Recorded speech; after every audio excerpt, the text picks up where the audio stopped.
असहयोग आंदोलन के दौरान बिहार में कृषकों का नेतृत्व किसने किया? असहयोग आंदोलन के दौरान बिहार में कृषकों का नेतृत्व किसने किया? तो राइट आंसर ए, स्वामी विद्यानंद ने। चलिए आगे बढ़ते हैं हम लोग। स्वामी विद्यानंद बिहार के किसान नेता थे। स्वामी विद्यानंद जो है बिहार के किसान नेता थे। असहयोग आंदोलन 1920 से 22 ईस्वी के दौरान बिहार में कृषकों का नेतृत्व स्वामी विद्यानंद ने किया। विशेषकर उत्तर बिहार के कई जिलों में, खासकर दरभंगा के इलाकों में स्वामी विद्यानंद रैयतों को अपने अधिकार के बारे में सचेत कर रहे थे।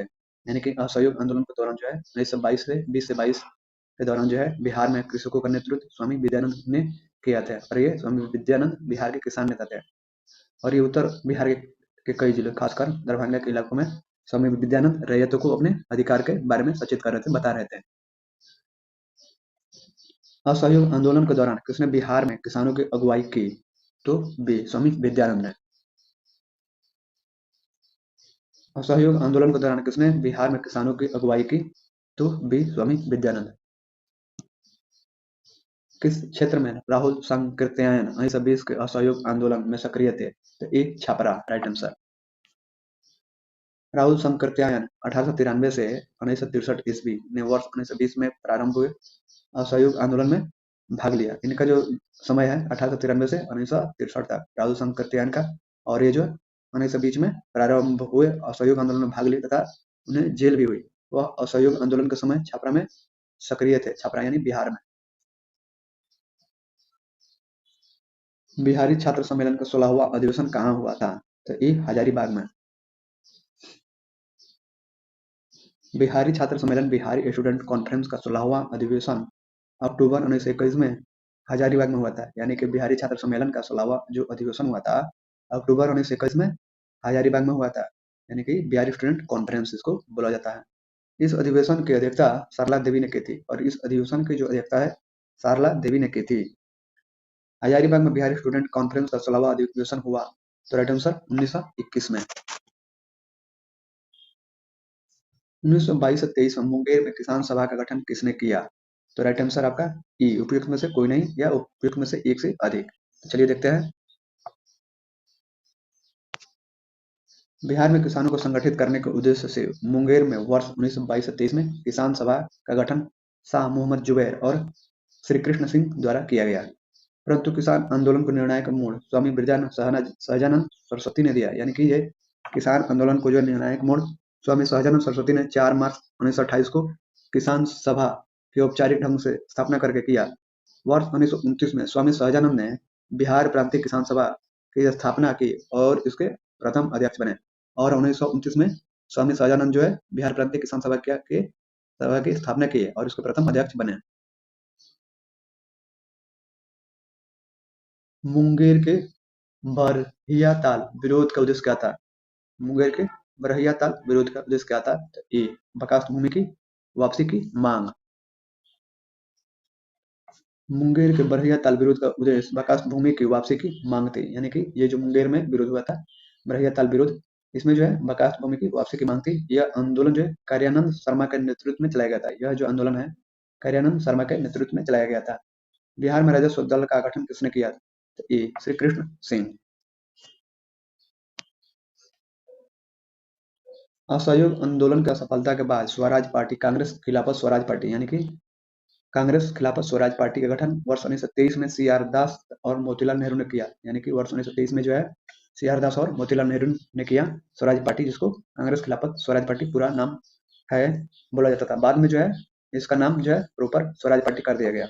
चलिए आगे देखते हैं। सी आर दास इसके अध्यक्ष था, मोतीलाल नेहरू इसके महासचिव थे। अध्यक्ष कौन थे? सी आर दास थे यानी कि चित्तरंजन दास, और मोतीलाल इसके महासचिव थे। बिहार में स्वराज दल की शाखा गठन हुआ। बिहार में जो है स्वराज दल की शाखा का गठन हुआ जिसके नेता श्री कृष्ण सिंह बनाए गए। जिसके नेता जो श्री कृष्ण सिंह बनाए गए। स्वराज दल की स्थापना बिहार में किसने की थी? तो बी, श्री कृष्ण सिंह ने। स्वराज दल की स्थापना बिहार में किसने की थी? तो श्री कृष्ण सिंह। पटना युवक संघ की स्थापना हुई थी। पटना युवक संघ की स्थापना हुई थी तो सी, 1927 ईस्वी में। पटना युवक संघ की स्थापना वर्ष 1927 में हुई। पटना युवक संघ की स्थापना जो है वर्ष 1927 में हुई, जिसने जो बिहार में क्रांतिकारी गतिविधियों को आगे बढ़ाने में महत्वपूर्ण भूमिका निभाई। जिसने जो बिहार में क्रांतिकारी गतिविधियों को आगे बढ़ाने में महत्वपूर्ण भूमिका निभाई। बिहार के उस क्रांतिकारी का नाम बताइए जिसने सितंबर 1928 में हिंदुस्तान सोशलिस्ट रिपब्लिकन आर्मी की बैठक में भाग लिया था। तो आपका right answer A, Harindranath Ghosh. Delhi के फिरोज शाह कोटला मैदान में सितंबर 1928 में हिंदुस्तान रिपब्लिकन एसोसिएशन की बैठक संपन्न हुई थी, यानी कि दिसंबर 1928 में हिंदुस्तान रिपब्लिकन एसोसिएशन की बैठक हुई थी। ठीक है, इसमें बिहार के क्रांतिकारियों का प्रतिनिधित्व फणिनाथ घोष ने किया। इसी दौरान बैठक के दौरान हिंदुस्तान रिपब्लिकन एसोसिएशन का नाम बदलकर हिंदुस्तान सोशलिस्ट रिपब्लिकन एसोसिएशन कर दिया गया, यानी कि अब HRA की जगह पर HSRA कर दिया गया, यानी हिंदुस्तान सोशलिस्ट रिपब्लिकन एसोसिएशन कर दिया गया। पहले हिंदुस्तान रिपब्लिकन एसोसिएशन था। ठीक है, अब इसके स्थान पर अब कर दिया गया 1928 में HSRA बदल दिया और कर दिया गया नाम HSRA, यानी हिंदुस्तान सोशलिस्ट रिपब्लिकन एसोसिएशन 1928 में। फिरोज शाह कोटला दिल्ली में पड़ता है, जो आज मैच इंडियन टीम मैच खेलती है, दुनिया की टीम वहां पर क्रिकेट मैच खेलती है फिरोज शाह कोटला में। तो चलिए आगे बढ़ते हैं। तो बिहार के जो क्रांतिकारी जो थे प्रतिनिधित्व कर रहे थे फणिनाथ घोष कर रहे थे, क्रांतिकारियों का प्रतिनिधित्व फणिनाथ घोष। चलिए आगे बढ़ते हैं। वर्ष 1928 में बिहार में रविदास सभा का गठन किसने किया था? वर्ष 1928 में बिहार में रविदास सभा का गठन किसने किया था? तो सी जगजीवन राम। वर्ष 1928 में बिहार में रविदास सभा का गठन जगजीवन राम ने किया था। वर्ष 1928 में बिहार में रविदास सभा का गठन जगजीवन राम ने किया था। जगजीवन राम ने अखिल भारतीय दलित वर्ग all India depressed class league Jagjivan Ram ने अखिल भारतीय दलित वर्ग all India depressed class league की स्थापना में महत्वपूर्ण भूमिका निभाई, जो वर्ष 1935 में अस्पृश्यों के समानता प्राप्त करने के लिए समर्पित संगठन था। जगजीवन राम वर्ष 1937 में बिहार विधानसभा के लिए चुने गए थे। जगजीवन राम वर्ष 1937 में बिहार विधानसभा के लिए चुने गए थे, जिसके बाद उन्होंने ग्रामीण श्रम आंदोलन का आयोजन किया था। जिसके बाद उन्होंने जो है ग्रामीण श्रम आंदोलन का आयोजन किया था। सूची 1 को सूची 2 के साथ सम्मिलित कीजिए। सूची 1 और सूची 2। घटना, संगठन, संबंधित व्यक्ति। चलिए देखते हैं।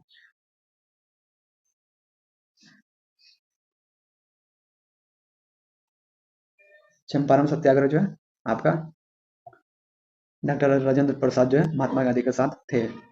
उसके बाद से आपका आजाद दस्ता जो थे ये तो जयप्रकाश नारायण के द्वारा बनाया गया है।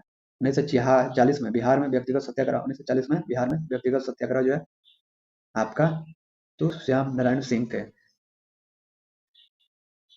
किसान सभा तो स्वामी सहजानंद सरस्वती वे किसान सभा पढ़ाए हैं। चलिए ए का 4, बी का 1, सी का 2 और डी का 3, यानी कि राइट आंसर आपका इसमें होगा डी। राइट आंसर डी होगा।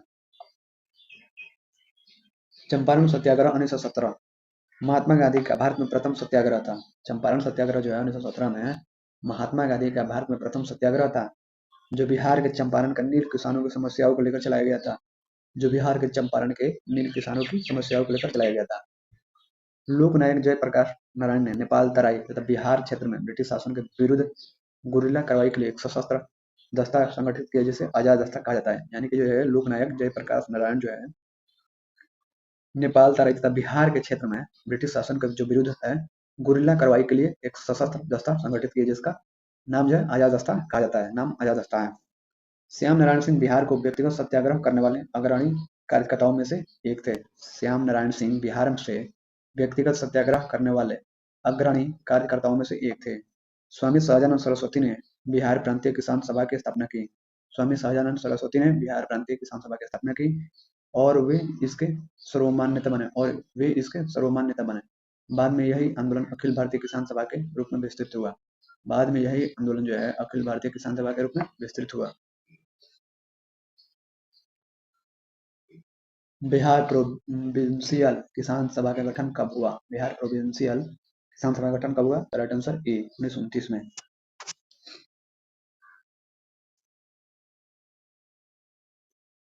बिहार में किसानों को संगठित करने और उनकी कठिनाइयों का निदान करने के उद्देश्य से नवंबर 1929 में सोनपुर मेला के अवसर पर बिहार प्रांतीय प्रोविंशियल किसान सभा की स्थापना हुई थी।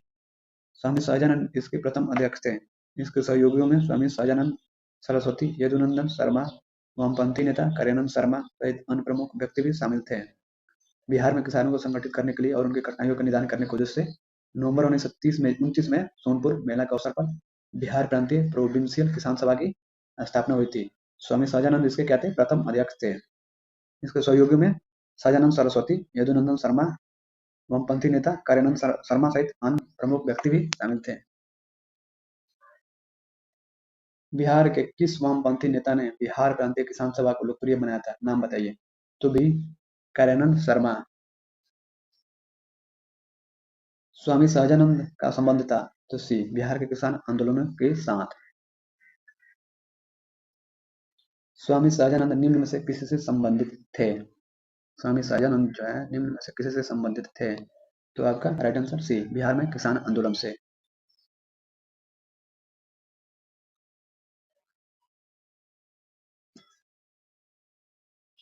बिहार किसान सभा से कौन जुड़ा था?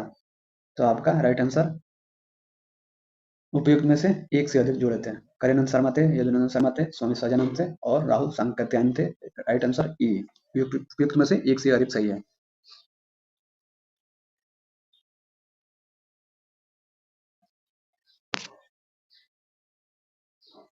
बिहार प्रांतीय किसान सभा का गठन किसने किया? राइट आंसर ए स्वामी सहजानंद सरस्वती। बिहार में किसान सभा का प्रमुख नेता कौन था? बिहार में किसान सभा का प्रमुख नेता कौन था? तो बी स्वामी सहजानंद सरस्वती।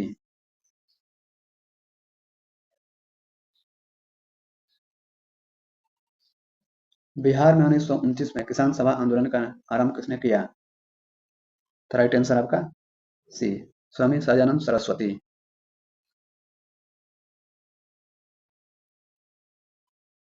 इन इनमें से कौन बिहार का या के किसान नेता था या थे? तो राइट आंसर आपका स्वामी विद्यानंद भी थे और स्वामी सहजानंद भी थे। सरदार पटेल जो है ये बिहार किसान सभा के नेता नहीं थे। निम्नलिखित में से सही विकल्प का चयन कीजिए। तो आपका 1 और 2 यानी कि राइट आंसर ए सही है। स्वामी विद्यानंद तथा स्वामी सहजानंद सरस्वती बिहार के किसान नेता थे, जबकि सरदार वल्लभ भाई पटेल का संबंध बिहार से नहीं था। बिहार यूथ लीग का गठन कब हुआ? राइट आंसर बी 1928 में। प्रसिद्ध क्रांतिकारी और स्वतंत्रता सेनानी प्रोफेसर ज्ञान साहा की प्रेरणा से वर्ष 1928 में मोतिहारी, पूर्वी चंपारण में बिहार यूथ लीग की स्थापना की गई थी। भागलपुर में नमक सत्याग्रह का नेतृत्व किसने किया था? तो बी महादेवलाल सर्राफ।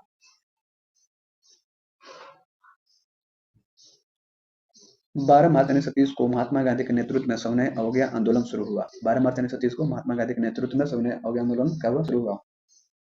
बिहार में नमक सत्याग्रह का प्रारंभ 6 अप्रैल 1930 को सारण जिले में हुआ। यानी कि बिहार में नमक सत्याग्रह का प्रारंभ 6 अप्रैल 1930 को सारण जिले में हुआ। सारण तथा चंपारण बिहार के प्रथम 2 ऐसे केंद्र थे जहां पर नमक सत्याग्रह चलाया गया था। सारण तथा चंपारण बिहार के प्रथम 2 ऐसे केंद्र थे जहां पर नमक सत्याग्रह चलाया गया था। भागलपुर में नमक सत्याग्रह का नेतृत्व महादेवलाल सर्राफ ने किया था। नमक सत्याग्रह के दौरान बिहार में लोगों ने नमक बनाने के साथ साथ किस कर के विरोध के द्वारा सरकार का विरोध किया? तो ए चौकीदारी। राइट आंसर ए चौकीदारी। महात्मा गांधी ने 12 मार्च 1930 को अपना प्रसिद्ध दांडी मार्च शुरू किया। उन्होंने साबरमती आश्रम से चुने हुए साथियों के साथ सत्याग्रह के लिए प्रस्थान किया। 24 दिनों की लंबी यात्रा के बाद उन्होंने 6 अप्रैल 1930 को दांडी में सांकेतिक रूप से नमक कानून भंग किया तथा सविनय अवज्ञा आंदोलन का। इसी दौरान बिहार में लोगों ने चौकीदारी कर के द्वारा सरकार का विरोध किया। चौकीदारी कर का विरोध बिहार में अत्यधिक सफल रहा।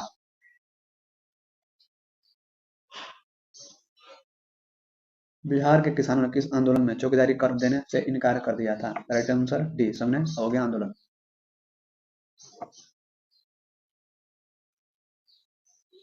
नमक सत्याग्रह के दौरान बिहार के लोगों ने नमक बनाने के साथ साथ सरकार के विरुद्ध किस कर का विरोध करने का विकल्प चुना? राइट आंसर ई उपयुक्त में से कोई नहीं। इनमें से किस महिला ने बिहार में नमक सत्याग्रह में सक्रिय भाग लिया? तो डी उपयुक्त में से एक से अधिक। श्रीमती मीरा देवी, श्रीमती हसन इमाम, कुमारी गौरीदास, सरस्वती देवी, शिवधारी पांडे तथा साहिबाला राय इत्यादि महिलाओं ने बिहार में नमक सत्याग्रह में सक्रिय रूप से भाग लिया था। ये सारे लोग जो है बिहार में नमक सत्याग्रह के रूप में सक्रिय रूप से भाग लिया था। 6 अप्रैल 1930 को चंपारण में नमक सत्याग्रह का नेतृत्व किसने किया? तो ए बिपिन बिहारी वर्मा। 6 अप्रैल 1930 को चंपारण में नमक सत्याग्रह का नेतृत्व जो है बिपिन बिहारी वर्मा द्वारा किया गया था। बिहार में नमक सत्याग्रह का प्रारंभ सारण तथा चंपारण से किया गया था। बिहार में नमक सत्याग्रह का प्रारंभ जो है सारण तथा चंपारण से किया गया था। बेगूसराय के चौकीदारी टैक्स के विरुद्ध आंदोलन एक हिस्सा था आपका बी सविनय अवज्ञा आंदोलन। बेगूसराय के चौकीदारी टैक्स के विरुद्ध आंदोलन सविनय अवज्ञा आंदोलन का हिस्सा था। सन 1931 में बिहार समाजवादी पार्टी का गठन किसने किया? तो ए फूलन प्रसाद वर्मा। फूलन प्रसाद वर्मा। वर्ष 1931 में गंगा शरण सिंह, जयप्रकाश नारायण, फूलन प्रसाद वर्मा, अब्दुल बारी, राहुल शंकर त्यायन तथा अंबिका सिंह ने बिहार सोशलिस्ट पार्टी का गठन किया। जबकि मई 1934 में पटना में आचार्य नरेंद्र देव की अध्यक्षता में कांग्रेस सोशलिस्ट पार्टी की स्थापना हुई थी।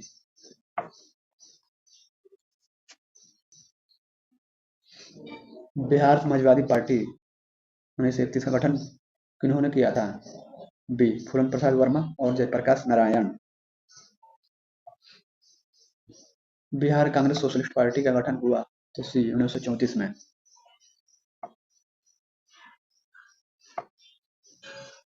वर्ष 1934 में गांधी जी ने पटना में एक वक्तव्य दिया। वक्तव्य द्वारा सविनय अवज्ञा आंदोलन स्थगित करने का सुझाव दिया। मई 1934 में बिहार प्रदेश कांग्रेस कमेटी ने इसका पूरा समर्थन किया और बिहार में यह आंदोलन रुक गया। इस आंदोलन के परिणाम स्वरूप राजनीतिक चेतना प्रखर हुई। आंदोलन के क्रम में पुलिस एवं प्रशासन से संबद्ध भारतीय अधिकारियों और कर्मचारियों के मध्य भी राष्ट्रीय आंदोलन के प्रति सहानुभूति जगी। बिहार में कांग्रेस सोशलिस्ट पार्टी का गठन वर्ष 1934 में हुआ। इसके गठन में जयप्रकाश नारायण की प्रमुख भूमिका थी।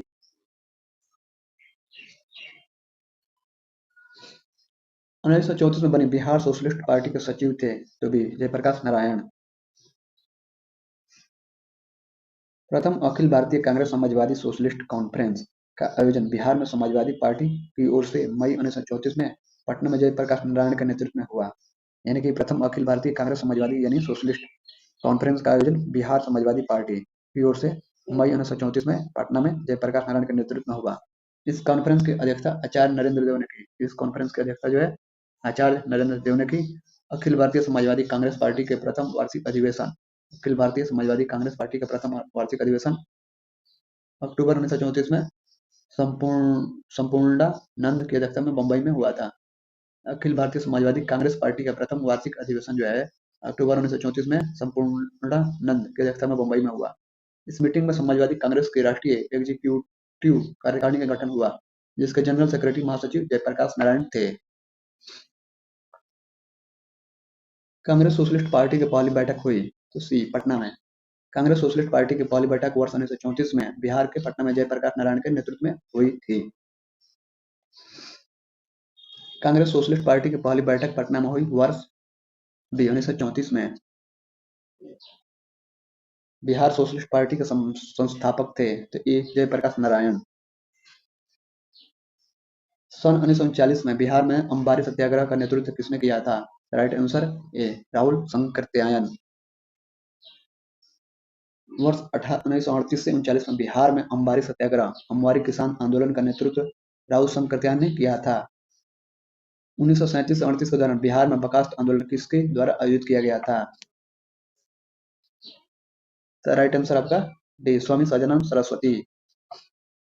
वर्ष 1937 से 38 के मध्य बिहार में बर्खास्त आंदोलन के प्रमुख नेता स्वामी सदानंद सरस्वती थे। बर्खास्त का अर्थ काश्तकार का स्वयं जोता हुआ है। प्राय बर्खास्त जमींदार जो है बर्खास्त भूमि में काश्तकार को बेदखल कर देते थे। प्राय जो है जमींदार बर्खास्त भूमि में काश्तकार को बेदखल कर देते थे। इस आंदोलन के दौरान किसानों ने बेदखली के विरुद्ध संघर्ष किया।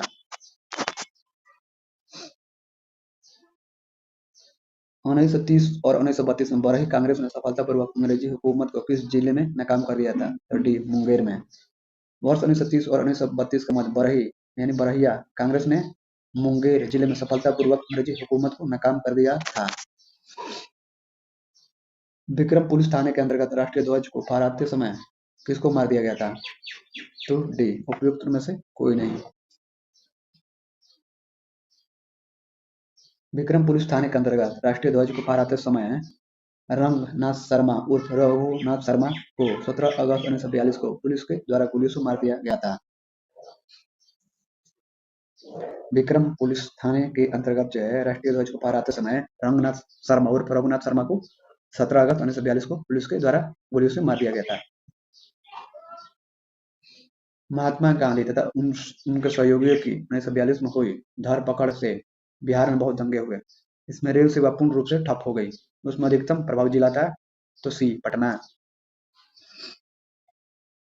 1942 में भारत छोड़ो आंदोलन के दौरान गांधी जी और प्रमुख कांग्रेस नेताओं को गिरफ्तार कर लिया गया। 1942 में भारत छोड़ो आंदोलन के दौरान जो है गांधी जी और प्रमुख कांग्रेस नेताओं को गिरफ्तार कर लिया गया। आंदोलन को कुचलने के लिए पुलिस ने दमन चक्र लगाया। आंदोलन को कुचलने के लिए पुलिस ने दमन चक्र चलाया। पुलिस के इस दमन से क्रुद्ध होकर जनता ने कई स्थानों पर हिंसक कार्रवाई की। पुलिस के इस दमन से क्रुद्ध होकर जनता ने कई स्थानों पर हिंसक कार्रवाई की। उसने पुलिस थानों, रेलवे स्टेशनों तथा डाकघरों पर हमले किए। उसने जो है पुलिस थानों, रेलवे स्टेशनों तथा डाकघरों पर हमले किए। रेल लाइनें उखाड़ दी गई, जिससे रेल सेवा पूरी तरह ठप हो गई। रेल लाइन उखाड़ दी गई, जिससे जो है रेल सेवा पूरी तरह ठप हो गई। इस संबंध में मद्रास और बंगाल सबसे अधिक प्रभावित हुए। इस संबंध में जो है मद्रास और बंगाल सबसे अधिक प्रभावित हुए। बिहार में भी कई स्थानों पर हिंसक घटनाएं हुई। बिहार में भी कई स्थानों पर हिंसक घटनाएं हुई, जिसमें पटना अधिक प्रभावित रहा। जिसमें जो है पटना अधिक प्रभावित रहा। 1942 के आंदोलन में लोगों ने सियाराम सिंह की अगुवाई में कहां पर राष्ट्रीय सरकार की स्थापना की घोषणा की थी? बी भागलपुर में। वर्ष 1942 के भारत छोड़ो आंदोलन के दौरान सियाराम सिंह के नेतृत्व में भागलपुर, बिहार में राष्ट्रीय सरकार की स्थापना की घोषणा की गई थी। 11 अगस्त 1942 को पटना शहर में भारत छोड़ो आंदोलन का किन्होंने मार्गदर्शन किया? तो डी नगर के अधीनस्थ नागरिकों ने। 11 अगस्त 1942 को पटना, बिहार के पटना शहर में भारत छोड़ो आंदोलन का मार्गदर्शन नगर के अधीनस्थ नागरिकों ने किया था। इसी दौरान जो है राष्ट्रवादी युवकों ने पटना स्थित सचिवालय भवन पर राष्ट्रीय ध्वज फहराने का प्रयास किया। इस तरह जो है राष्ट्रवादी युवकों ने पटना स्थित सचिवालय भवन पर राष्ट्रीय ध्वज फहराने का प्रयास किया। इस पर पटना के कलेक्टर डब्ल्यू जी आर्चर ने इन छात्रों पर गोली चलाने का आदेश दे दिया। इस पर जो है पटना के कलेक्टर डब्ल्यू जी आर्चर ने छात्रों पर गोली चलाने का आदेश दे दिया, जिसमें 7 छात्रों की मृत्यु हो गई तथा अनेक घायल हुए। सन 1942 में भारत छोड़ो आंदोलन में बिहार के नेताओं का महत्वपूर्ण योगदान रहा था। बिहार के कौन से प्रमुख नेता बिहार केसरी के नाम से जाने जाते थे और उन्होंने भारत छोड़ो आंदोलन में सक्रिय रूप से भाग लिया था? Right answer C Shri Krishna Singh. Shri Krishna Singh British Bihar के प्रथम मुख्यमंत्री थे। ब्रिटिश बिहार के प्रथम मुख्यमंत्री थे। वे वर्ष 1937 के प्रथम कांग्रेस मंत्री सभा में बिहार के प्रीमियम के रूप में चुने गए थे। श्री कृष्ण सिंह को बिहार केसरी के नाम से भी जाना जाता है। श्री कृष्ण सिंह वर्ष 1942 में भारत छोड़ो आंदोलन के प्रमुख नेता भी थे। और ये जो आपका 71वीं एग्जाम में पूछा था, ये बीपीएससी 71वीं में सवाल पूछा था। डॉक्टर राजेंद्र प्रसाद को 9 अगस्त 1942 को गिरफ्तार करके भेजा गया। तो डी बांकीपुर जेल में। 9 अगस्त 1942 को गांधी जी तथा अन्य प्रमुख कांग्रेसी नेताओं को बंदी बना लिया गया। गांधी जी और सरोजिनी नायडू को पूना के आगा खां के महल में नजरबंद रखा गया। गांधी जी और सरोजिनी नायडू को पूना के आगा खां के महल में नजरबंद रखा गया। और कांग्रेस कार्य समिति के सदस्यों जवाहरलाल नेहरू, अब्दुल कलाम आजाद, गोविंद बल्लभ पंत, डॉक्टर प्रफुल्ल चंद्र घोष, डॉक्टर पट्टाभी सीतारामैया, डॉक्टर सैयद मोहम्मद आचार्य, जेपी कृपलानी आदि को अहमदनगर किले में रखा गया। इन सारे लोगों को अहमदनगर किले में रखा गया। कांग्रेस कार्य समिति का सदस्य राजेंद्र प्रसाद बंबई नहीं आए थे, अतः उन्हें पटना में गिरफ्तार कर बांकीपुर जेल में नजरबंद रखा गया। 7 दिसंबर 1942 को श्री योगेंद्र शुक्ल कहाँ लाए गए? 7 दिसंबर 1942 को श्री योगेंद्र शुक्ल कहाँ लाए गए? तो सी पटना में। योगेंद्र शुक्ल प्रमुख समाजवादी स्वतंत्रता सेनानी थे, जो जयप्रकाश नारायण के घनिष्ठ सहयोगी थे। जयप्रकाश नारायण के हजारीबाग जेल से फरार होने की घटना में ये भी उनके साथी थे। यद्यपि शीघ्र ही उन्हें मुजफ्फरपुर से गिरफ्तार कर लिया गया। यद्यपि जो है शीघ्र उन्हें मुजफ्फरपुर से गिरफ्तार कर लिया गया तथा 7 दिसंबर 1942 को उन्हें पटना लाया गया था। 7 दिसंबर 1942 को उन्हें पटना लाया गया।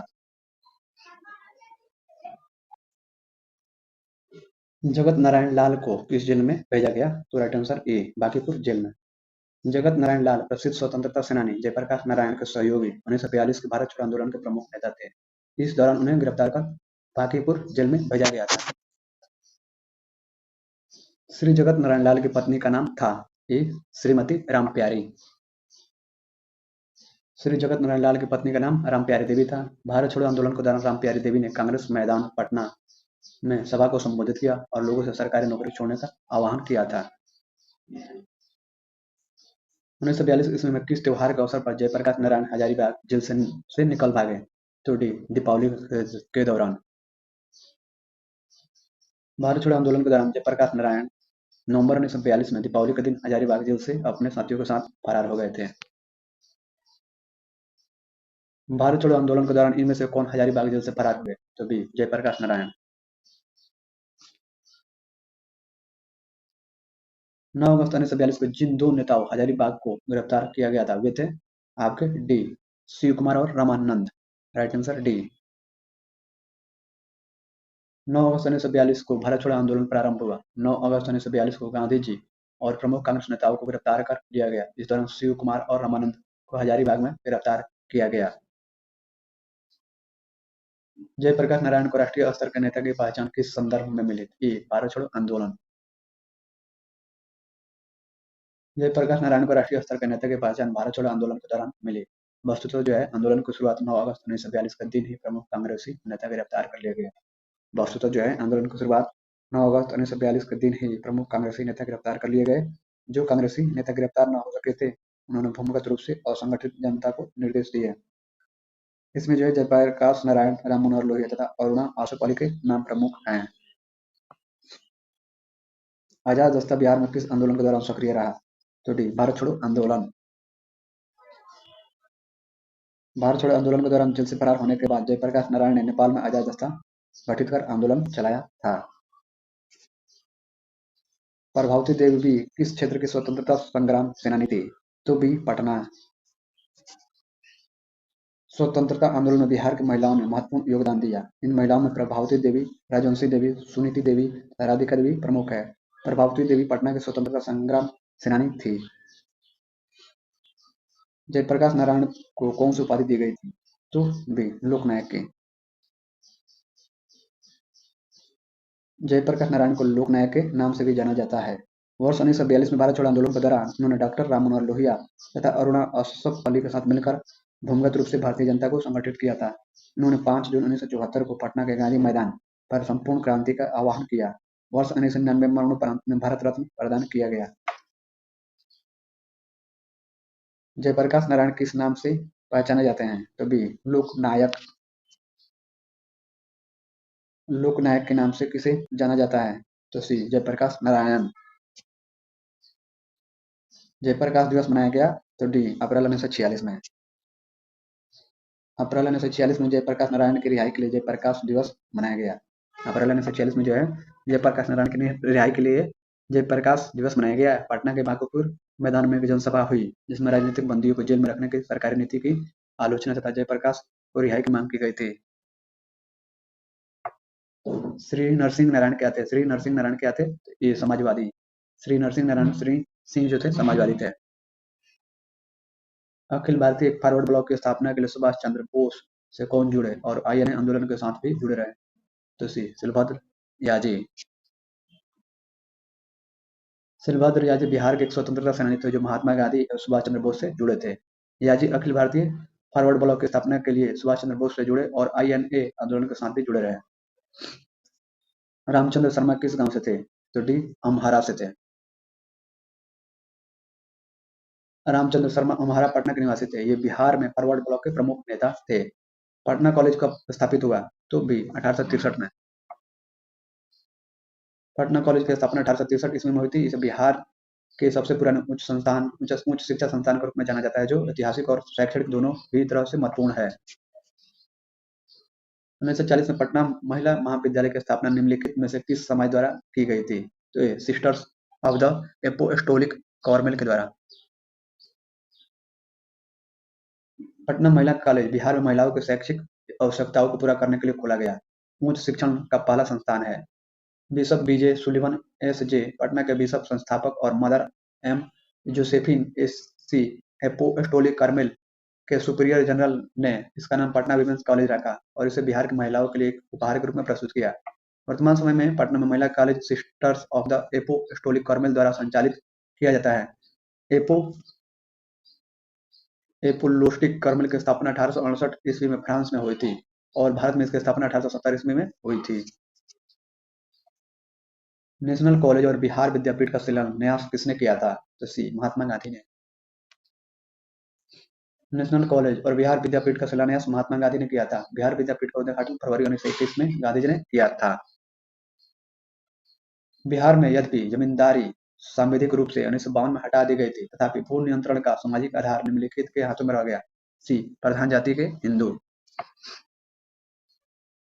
वर्ष 1950 में बिहार सरकार द्वारा बिहार भूमि सुधार अधिनियम पारित किया गया। वर्ष 1950 में बिहार सरकार द्वारा बिहार भूमि सुधार अधिनियम पारित किया गया, जिसकी वैधता को सर्वोच्च न्यायालय ने बनाए रखा। खंड 4 के सब क्लॉज बी तथा 23 के सब क्लॉज एफ को छोड़कर वर्ष 1954 तथा 1959 में इसमें क्या किया गया? संशोधन किया गया। लेकिन इस अधिनियम में कुछ व्यवस्था ऐसी थी जिसके तहत वे घर, बगीचा, तालाब, पुस्तकालय, व्यापार आदि के उद्देश्य से जमीन का एक बड़ा हिस्सा अपने अपने पास रख सकते थे। इसके अलावा कानून का क्रियान्वयन धीमा होने के कारण भी जमीन पर प्रधान जातियों का कब्जा बना रहा। आधुनिक बिहार का निर्माता किसे माना जाता है? ए सच्चिदानंद सिन्हा। सच्चिदानंद सिन्हा भारत के प्रसिद्ध राजनीतिज्ञ, शिक्षाविद, अधिवक्ता और पत्रकार थे। उन्हें भारत आधुनिक बिहार का निर्माता माना जाता है। बिहार के बंगाल से पृथक्करण आंदोलन की वे आत्मा थे और बिहार एवं उड़ीसा प्रांत के गठन उनके अथक प्रयासों का ही प्रतिफल था। सच्चिदानंद सिन्हा को संविधान सभा का अस्थायी अध्यक्ष बनाया गया। सच्चिदानंद सिन्हा को जो है संविधान सभा का अस्थायी अध्यक्ष बनाया गया। संविधान सभा की पहली बैठक 9 दिसंबर 1946 को संसद भवन के सेंट्रल हॉल में सच्चिदानंद सिन्हा की अध्यक्षता में हुई थी।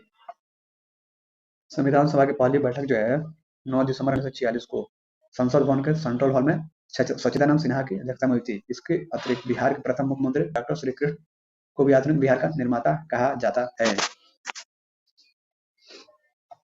सच्चिदानंद सिन्हा किसके साथ जुड़े थे? तो डी इनमें से किसी के साथ नहीं। सच्चिदानंद सिन्हा उपयुक्त किसी आंदोलन से संबद्ध नहीं थे। उन्हें संविधान सभा के प्रथम अधिवेशन में 9 दिसंबर 1946 आम सहमति से अस्थायी अध्यक्ष चुना गया था। ये याद रखिएगा। स्वतंत्रता पूर्व बिहार में निम्नलिखित में से एक वर्चस्वशाली जाति डोमिनेंट कास्ट नहीं थी। तो डी कुर्मी। स्वतंत्रता पूर्व बिहार में भूमिहार, राजपूत प्रकार वर्चस्वशाली जातियां डोमिनेंट कास्ट थी, जबकि कुर्मी जाति वर्चस्वशाली नहीं थी। हम बहुत बड़ी भूल करेंगे यदि हम बिहार की जनता और उनके मंत्रिमंडल को लीग के नेताओं के हिंसक व असभ्य आक्रमणों के आगे आरक्षित छोड़ देंगे। और 1946 में यह बात किसने कही?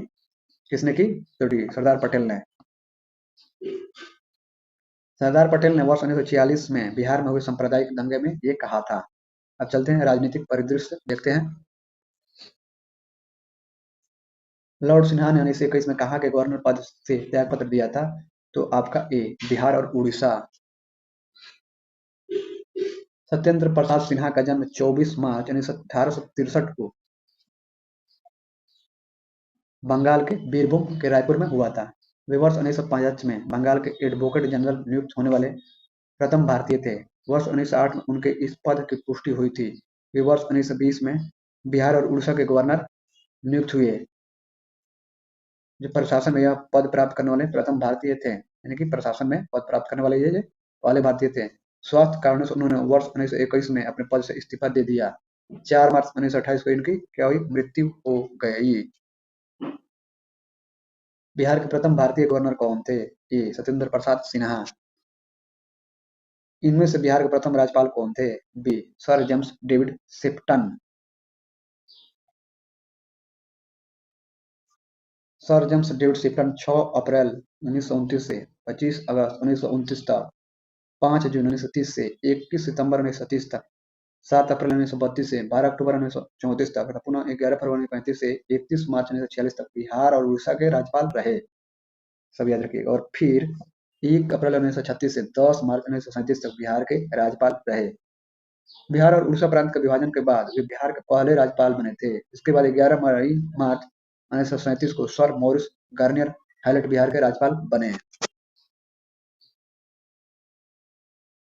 भारत सरकार अधिनियम 1935 का बिहार विधान परिषद के प्रथम निर्वाचित सभापति कौन थे? तो सी राजीव रंजन सिन्हा।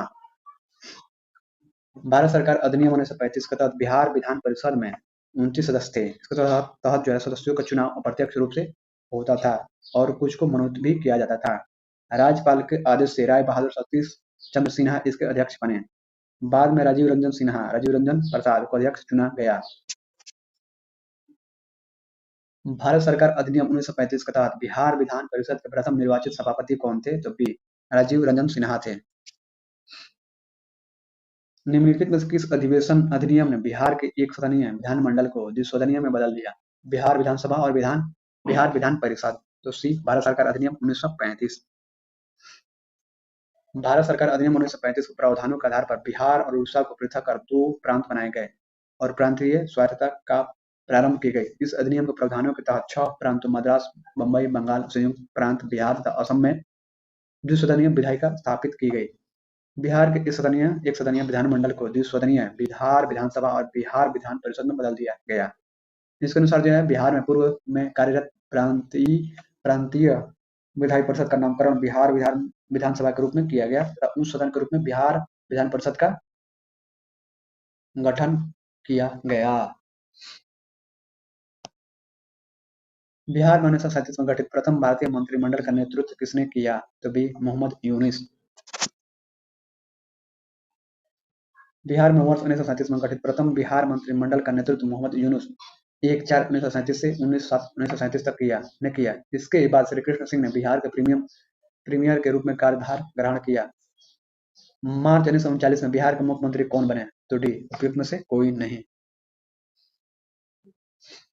20 जुलाई 1937 से 31 अक्टूबर 1939 के मध्य श्री कृष्ण सिंह लगातार बिहार प्रांत के प्रांतीय शासन प्रमुख रहे। मार्च 1939 इन्हीं तिथियों के भीतर आता है, इसलिए उस समय बिहार के शासन प्रमुख आज की भाषा में मुख्यमंत्री श्री कृष्ण सिंह ही थे। चूंकि प्रश्न में प्रीमियर नहीं बल्कि मुख्यमंत्री पूछा गया है, इसलिए बिहार लोक सेवा आयोग ने इस प्रश्न का उत्तर विकल्प डी दिया है। इनमें से किसने बिहार में पहले कांग्रेस मंत्री सभा का नेतृत्व किया? तो डी श्री कृष्ण सिंह। श्री कृष्ण सिंह, जिन्हें श्री कृष्ण सिन्हा के नाम से भी जाना जाता है, बिहार के प्रथम मुख्यमंत्री थे। वर्ष 1937 के प्रथम कांग्रेस मंत्रिसभा में बिहार के प्रीमियर बने थे। 20 जुलाई 1937 से 31 अक्टूबर 1939 तक तथा 2 फरवरी 1946 से 31 जनवरी 1961 तक बिहार के प्रीमियर और मुख्यमंत्री थे। बिहार के प्रथम मुख्यमंत्री कौन थे? तो ए श्री कृष्ण सिंह। फरवरी 1938 में बिहार की चुनी हुई सरकार ने किस कारणवश इस्तीफा दिया? तो डी राजनीतिक बंदियों को छोड़ना।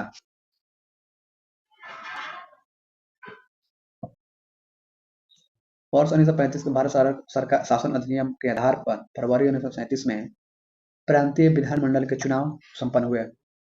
वर्ष 1935 के भारत सरकार अधिनियम या भारत शासन अधिनियम कहा जाता है के आधार पर फरवरी 1937 में जो है प्रांतीय विधानमंडल के चुनाव संपन्न हुए।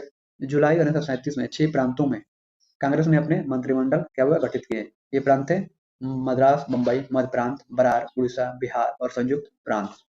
बाद में उत्तर पश्चिम सीमांत प्रांत तथा असम में भी कांग्रेस ने सहयोगी दलों के साथ मिलकर अपना मंत्रिमंडल गठित किया।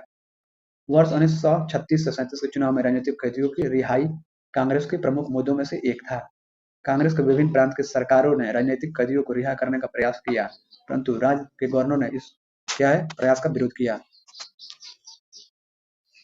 परिणाम स्वरूप उत्तर प्रदेश तत्कालीन संयुक्त प्रांत या बिहार की चुनी हुई कांग्रेसी सरकारों ने 15 फरवरी 1938 को त्यागपत्र दे दिया था।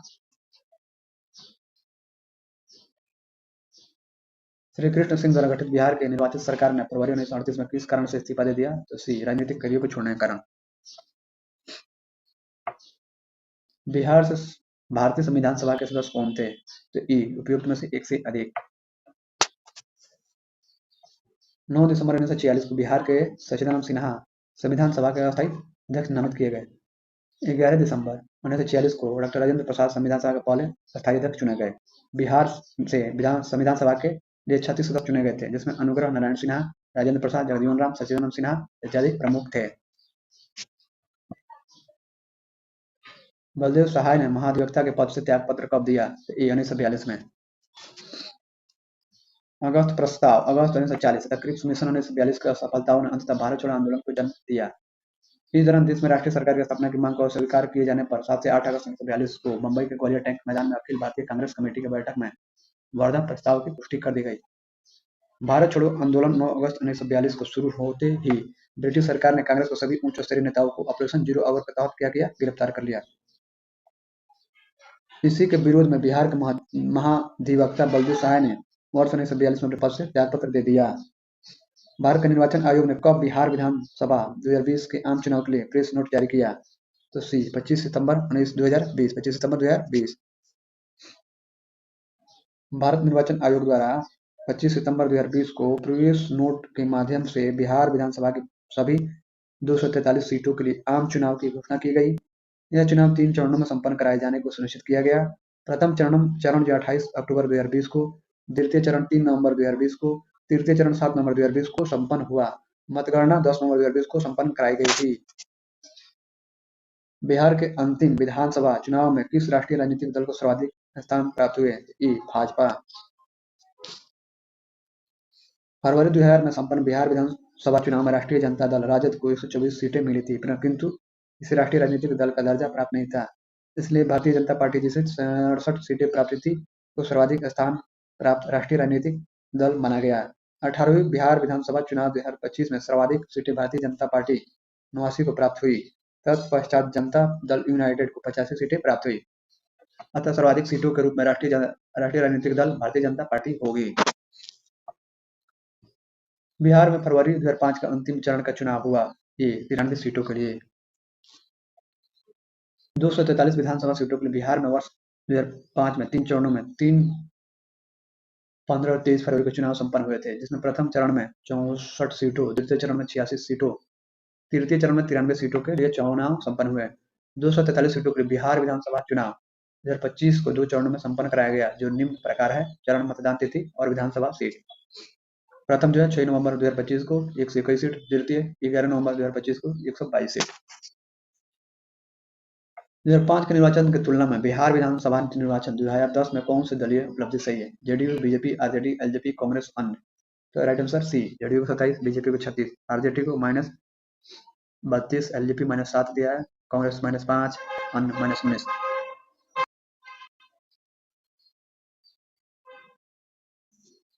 बिहार विधानसभा निर्वाचन 2025 में दलीय स्थिति निम्नलिखित है। दल सीटों की संख्या: JDU 85, BJP 89, RJD 25, एलजेपीआरबी 19, INC 6, AIMIM 5, हम 5,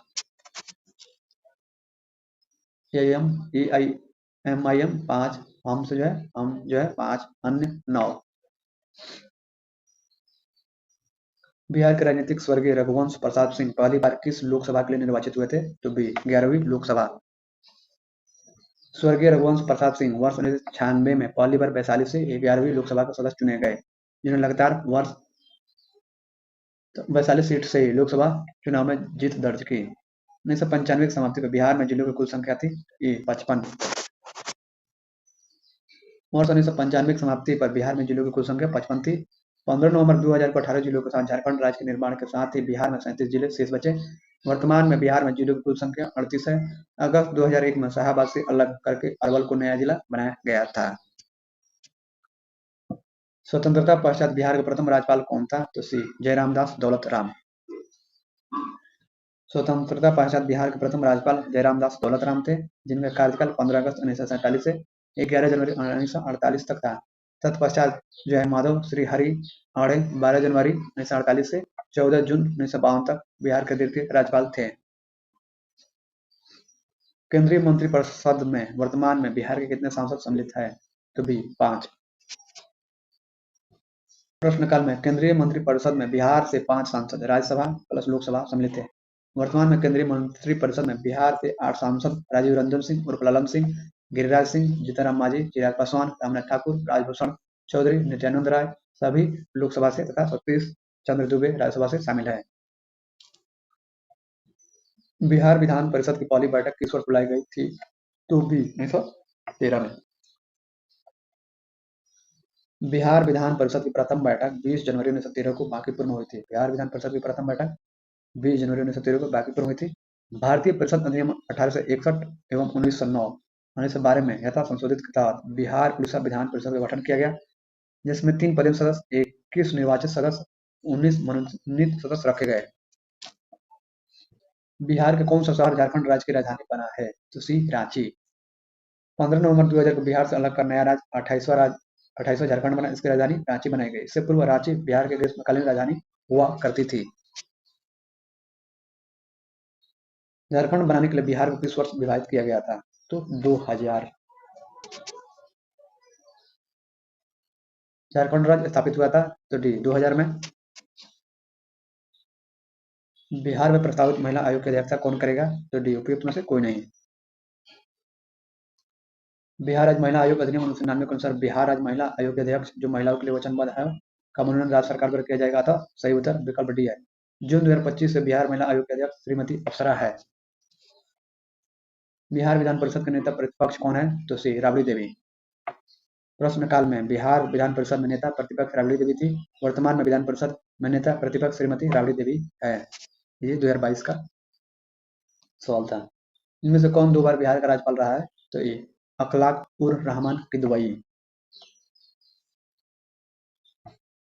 उपयुक्त प्रश्न के दिए गए विकल्पों में से डॉक्टर अखलाक उर रहमान किदवई ने बिहार के राज्यपाल के रूप में 2 बार पदभार संभाला। उन्होंने बिहार के राज्यपाल के रूप में पहली बार 20 सितंबर 1979 को पदभार संभाला और 15 मार्च 1985 तक इस पद पर रहे। तत्पश्चात उन्होंने 14 अगस्त 1923 को बिहार के राज्यपाल का पदभार संभाला और 26 अप्रैल 1998 तक इस पद पर बने रहे।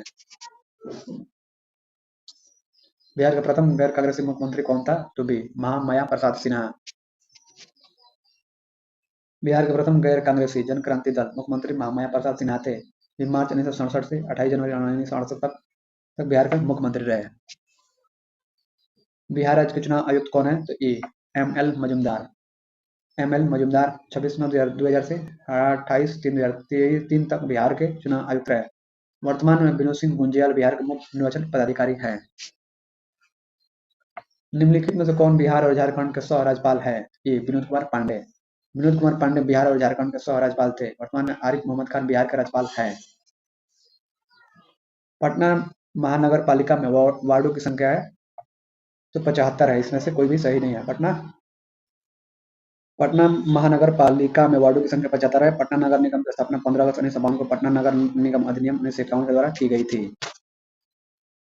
बिहार में लोकसभा सभा में सांसदों की संख्या कितनी है? तो सी 54। तत्कालीन संयुक्त बिहार में लोकसभा की 54 सीटें थी। 15 नवंबर 2000 को झारखंड राज्य निर्माण के उपरांत बिहार में लोकसभा की 40 सीटें रह गई। 15 नवंबर 2000 पूर्व से थी लोकसभा 54 सीटें, राज्यसभा 22 सीटें। 15 नवंबर 2000 के बाद थी लोकसभा 40 सीटें, राज्यसभा 16 सीटें। शेष सीटें नवनिर्मित झारखंड को हस्तांतरित की हो गई। हटना बिहार से लोकसभा सीटों की कुल संख्या कितनी है? तो डी 54। इसी के साथ ये पेज खत्म होता है। मिलते हैं। जय हिंद, जय भारत। जिसको भी पीडीएफ चाहिए मेरे study SPD current affairs GK GS लिखिएगा, टेलीग्राम पर सर्च कीजिएगा, आ जाएगा SPD current affairs GK GS. Telegram पर आपको पीडीएफ मिल जाएगा। मिलते हैं। जय हिंद, जय भारत। अपना ख्याल रखिए। भारत माता की जय।